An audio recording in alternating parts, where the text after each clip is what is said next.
सबको मेरा प्रणाम। मैं समीक्षा कक्षा 7वीं राजकीय वरिष्ठ माध्यमिक विद्यालय कोट तुंगल जिला मंडी हिमाचल प्रदेश में 7वीं कक्षा की छात्रा हूँ।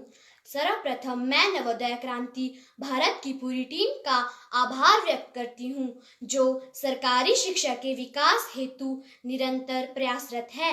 मैं आभार व्यक्त करती हूँ भारत के फाउंडर गुरुजी संदीप ढीलो व मेरी विचार अभिव्यक्ति कार्यक्रम के संयोजक श्री सुरेश भारद्वाज जी का, जिन्होंने भारत के विद्यार्थियों के लिए इस कार्यक्रम को आयोजित किया है। मैं आभार व्यक्त करती हूँ मेरी अध्यापिका, मेरी मार्गदर्शक श्रीमती नर्मदा देवी ठाकुर जी का, जिन्होंने मुझे निरंतर प्रोत्साहित किया। इन्हीं के कारण मैं आपके समक्ष हूँ। मैं गिरते नैतिक मूल्य पर अपने विचारों और भावों को व्यक्त करना चाहती हूँ। मुझे उम्मीद है कि आप मेरा साथ देंगे, मुझे सुनेंगे, शेयर करेंगे और मेरी बात को घर घर तक पहुँचाएंगे। क्यों आज हमारी युवा पीढ़ी खोती जा रही है? अपने नैतिक मूल्य के कारण। इस विषय पर बार बार कहीं ना कहीं टीवी, न्यूज चैनल, समाचार पत्रों के माध्यम से हमें चर्चा सुनने को मिलती है। अगर हम इस बात को लेकर आगे बढ़ें, अपने परिवार को लेकर आगे बढ़ें, अपने समाज को लेकर आगे बढ़ें, तो हम इस बात से जरूर इत्तेफाक रख सकते हैं कि जो आज की हमारी युवा पीढ़ी है और जो युवा पीढ़ी आ रही है, उसमें कहीं ना कहीं नैतिक मूल्य की कमी नजर आती है। जो नैतिक मूल्य हमारे पूर्वजों के थे, हमारे माता पिता के थे, वो नैतिक मूल्य हमारी आज की इस युवा पीढ़ी में नजर नहीं आ रहे हैं। ये जो आज की युवा पीढ़ी है, जिसमें मैं भी आती हूँ, तो ये दर दिन प्रतिदिन बढ़ती जा रही है। जो संस्कार हमारे पूर्वजों के थे, हमारे माता पिता के थे, वो संस्कार हम अपनी आज की युवा पीढ़ी को देने में कामयाब नहीं हो पा रहे हैं। और मेरी नजर में इसके दोषी हम खुद हैं, हमारा परिवार है, हमारा ये पूरा समाज है। मैं आपको अपने बचपन की उम्र की युवा पीढ़ी के तौर पर लेकर आगे बढ़ूं, तो बचपन में हमें दादा दादी के पास कुछ पल व्यतीत करने को मिलता था। कहते हैं कि जब बच्चा छोटा होता है तो उसका दिमाग बिल्कुल जीरो होता है। हम उसे जैसे संस्कार देंगे वो उसी राह पर आगे बढ़ता रहेगा।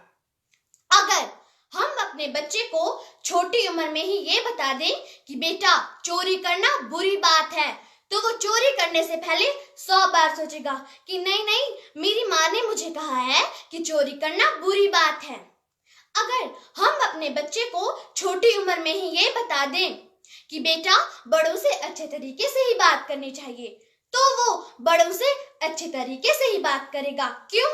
क्योंकि उसे ये शिक्षा मिली है कि बड़ों से अच्छे तरीके से ही बात करनी चाहिए। जैसे मैंने कहा कि जब हम छोटे थे तो हमें दादा दादी के पास कुछ पल व्यतीत करने को मिलता था, तो वो हमें अच्छी अच्छी कहानियां सुनाया करते थे, जिनका उद्देश्य हमारे अंदर अच्छे विचारों को डालने का होता था। अगर आज भी हमारे कदम पथ से विचलित होने लगे तो पुरानी बातें याद करके हम उसी पथ पर चलने का प्रयास करते हैं। मैंने किसी पत्रिका में पढ़ा था कि किसी 4 साल की बच्ची से किसी सामान्य व्यक्ति ने दुर्गा माता की तस्वीर की ओर इशारा करते हुए पूछा कि बेटा ये क्या है? तो उस बच्चे का जवाब था लॉयन वाली औरत जो इस लॉयन के ऊपर बैठी है। और किसी दूसरे सामान्य व्यक्ति ने उस 4 साल के बच्चे से गणेश भगवान जी की तस्वीर की ओर इशारा करते हुए पूछा कि बेटा ये क्या है? तो उस बच्चे का जवाब था एलिफेंट गॉड। तो बताइए इसमें उस बच्चे की क्या गलती है कि उसे उसके माता पिता ने ये बताने की कोशिश नहीं की कि बेटा ये दुर्गा माता है जो अपने शेर के ऊपर बैठी है, और ये गणेश भगवान जी हैं जिनकी नाक हाथी की सूंड की तरह है। तो बताइए इसमें उस बच्चे की क्या गलती है? जब हम छोटे थे तो हमें पाठशाला में एक नैतिक शिक्षा की छोटी सी किताब मिलती थी, जिसमें बहुत अच्छी अच्छी कहानियां होती थी जिनको पढ़कर बहुत आनंद आता था और एक बार उन जैसा बनने की तीव्र इच्छा होती थी। परंतु आजकल तो नैतिक शिक्षा का अर्थ ही बदल गया है, उसका कोई महत्व ही नहीं रहा है और मुझे लगता है कि अगर आप पाठशाला में उसे लेने जाओगे तो वो आपको ढूंढकर भी नहीं मिलेगी। आजकल ऐसा ही होता है। अगर आप अपने बच्चे के कमरे में जाओगे तो आपके बच्चे के कमरे में कॉमिक्स के ढेर पड़े होंगे, टीवी वीडियो गेम्स की ढेर सारी सीडीज पड़ी होंगी, फिल्मी गानों की कैसेट्स पड़ी होंगी, परंतु आपके बच्चे के कमरे में श्री महात्मा गांधी जी, श्री विवेकानंद जी, श्री लाल बहादुर शास्त्री जी की एक भी प्रेरणा स्रोत किताब आपके बच्चे के बस्ते में से नहीं मिलेगी और आप कोशिश भी नहीं करते कि हम अपने बच्चे को ये किताब लाकर दे सकें।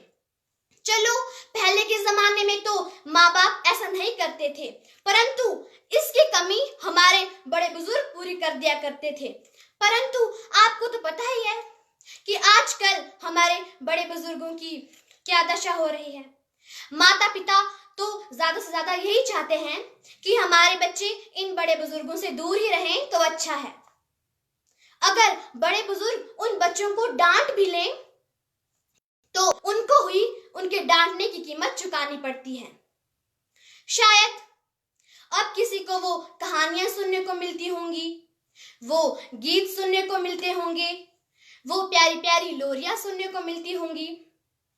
आज श्री विवेकानंद जी, श्री लाल बहादुर शास्त्री जी, श्री महात्मा गांधी जी या तो केवल उनके जन्मदिन पर और या तो केवल उनके मरण दिन पर ही याद किए जाते हैं। आज वो हमारे घरों से दूर है, हमारे दादा दादी की कहानियों से दूर है, हमारे माता पिता की जुबान से दूर है, हमारे इस पूरे समाज से दूर है। तो हम ये आशा कैसे कर सकते हैं कि हमारे बच्चे को अच्छे संस्कार आए? अच्छे संस्कार डालने के लिए तो हमारे पास समय ही नहीं है, वक्त ही नहीं है अच्छे संस्कार डालने के लिए। परंतु हमें ये निश्चित करना होगा। क्यों? क्योंकि हमें भी कल किसी के दादा दादी माता पिता बनना है, तो हमें ये निश्चित करना होगा। तो अंत में मैं यही कहना चाहूंगी कि हमें अपने बच्चों को ज्यादा से ज्यादा समय देना चाहिए ताकि वो अपना नैतिक मूल्य ना खोएं, अपने पथ से विचलित ना हों और बड़े होकर कोई काबिल इंसान बने। तो इसी के साथ ही धन्यवाद। जय हिंद, जय भारत।